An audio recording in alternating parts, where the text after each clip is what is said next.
Chegamos ao 15º capítulo do livro de Atos, Atos 15, onde vamos falar um pouquinho sobre a segunda viagem missionária de Paulo e Barnabé e muitos outros assuntos, né? Vamos começar. Alguns indivíduos que desceram da Judéia ensinavam aos irmãos: se não vos circuncidardes, segundo o costume de Moisés, não podeis ser salvos. Tendo havido da parte de Paulo e Barnabé contenda e não pequena discussão com eles, resolveram que esses dois e alguns outros dentre eles subissem a Jerusalém, aos apóstolos e presbíteros, com respeito a esta questão. Enviados, pois, e até certo ponto acompanhados pela igreja, atravessaram as províncias da Fenícia e Samaria, e narrando a conversão dos gentios, causaram grande alegria a todos os irmãos. Tendo eles chegado a Jerusalém, foram bem recebidos pela igreja, pelos apóstolos e pelos presbíteros, e relataram tudo o que Deus fizera com eles. Insurgiram-se, entretanto, alguns da seita dos fariseus, que haviam crido, dizendo: é necessário circuncidá-los e determinar-lhes que observem a lei de Moisés. Olha só o que eles estavam querendo. Então se reuniram os apóstolos e os presbíteros para examinar a questão. Havendo grande debate, Pedro tomou a palavra e lhe disse: irmãos, vós sabeis que desde há muito Deus me escolheu dentre vós para que por meu intermédio ouvissem os gentios a palavra do evangelho e crescem. Ora, Deus, que conhece os corações, lhes deu testemunho, concedendo o Espírito Santo a eles, como também a nós nos concedera. E não estabeleceu distinção alguma entre nós e eles, purificando-lhes pela fé o coração. Agora, por que tentais a Deus, pondo sobre a cerviz dos discípulos um jugo que nem nossos pais puderam suportar, nem nós? Mas cremos que fomos salvos pela graça do Senhor Jesus, como também aqueles o foram. E toda a multidão silenciou, passando a ouvir a Barnabé e a Paulo, que contavam quantos sinais e prodígios Deus fizera por meio deles entre os gentios. Depois que eles terminaram, falou Tiago, dizendo: irmãos, atentai nas minhas palavras. Expôs Simão como Deus, primeiramente, visitou os gentios, a fim de constituir dentre eles um povo para o seu nome.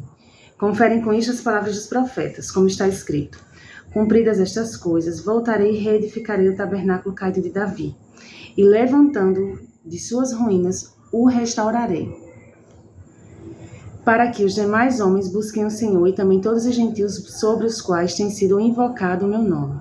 Diz o Senhor, que faz estas coisas conhecidas desde séculos. Pelo que, julgo eu, não devemos perturbar, olha bem a palavra, perturbar, aqueles que dentre os gentios se converteram a Deus, mas escrever-lhes que se abstenham das contaminações dos ídolos, bem como das relações sexuais ilícitas, da carne de animais sufocados e do sangue, porque Moisés tem em cada cidade, desde tempos antigos, os que o pregam nas sinagogas, onde é lido todos os sábados. Então pareceu bem aos apóstolos e aos presbíteros, com toda a igreja, tendo elegido homem dentre eles, enviá-los juntamente com Paulo e Barnabé a Antioquia. Foram Judas, chamado Barsabás, e Silas, homens notáveis entre os irmãos, escrevendo por mão deles, os irmãos, tanto os apóstolos como os presbíteros, aos irmãos de entre os gentios em Antioquia, Síria e Cilícia, saudações.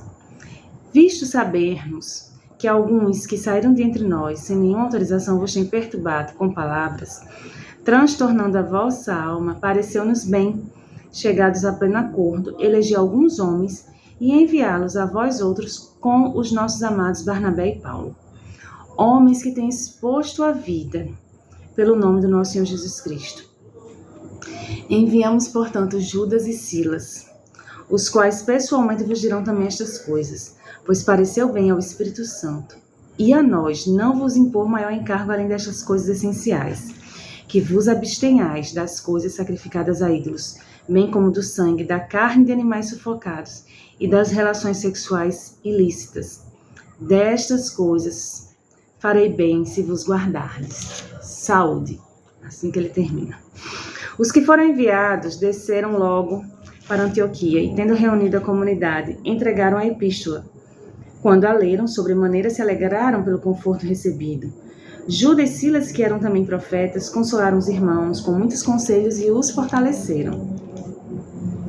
Tendo-se demorado ali por algum tempo, os irmãos os deixaram voltar em paz aos que os enviaram, mas pareceu bem a Silas permanecer ali. Paulo e Barnabé demoraram-se em Antioquia, ensinando e pregando com muitos outros a palavra do Senhor. Alguns dias depois, disse Paulo a Barnabé: voltemos agora para visitar os irmãos por todas as cidades nas quais anunciamos a palavra do Senhor, para ver como passam. E Barnabé queria levar também a João, chamado Marcos. Mas Paulo não achava justo levarem aquele que se afastara desde a Panfilha, não os acompanhando no trabalho. Houve entre eles tal desavença, que vieram a separar-se. Então Barnabé, levando consigo a Marcos, navegou para Chipre. Mas Paulo, tendo escolhido a Silas, partiu encomendado pelos irmãos à graça do Senhor e passou pela Síria e Cilícia, confirmando as igrejas. As igrejas que outrora ele já tinha ido para anunciar, ele passou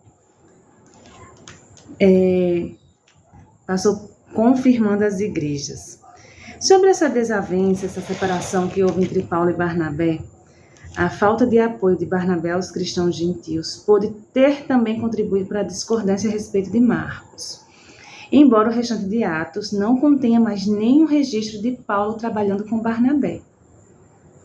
Paulo menciona Barnabé de uma maneira positiva, lá em 1 Coríntios capítulo 9, versículo 6. O posterior elevado conceito que Paulo tinha de Marcos é evidente em Colossenses 4,10, em Filemão 24 e em 2 Timóteo 4,11, que é quando Paulo fala assim, envia João, acredito que seja em Timóteo, nos últimos dias de Paulo, né, que acredita-se que eram os últimos dias de Paulo, que ele pede para enviar uma capa, livros, e também ele fala que João Marcos seria muito útil para o ministério. Então, esse é um resuminho do que estava acontecendo ali naquele momento, dessa separação de Paulo e Barnabé, mas foi uma separação que não atrapalhou o ministério da pregação do Evangelho. Amém? E vamos também conhecer, no capítulo 16, Paulo leva consigo a Timóteo, que é também uma pessoa da Bíblia que eu amo, que eu me inspiro, e o livro dele é fantástico. Então, no capítulo 16, a gente vai falar um pouquinho sobre Timóteo.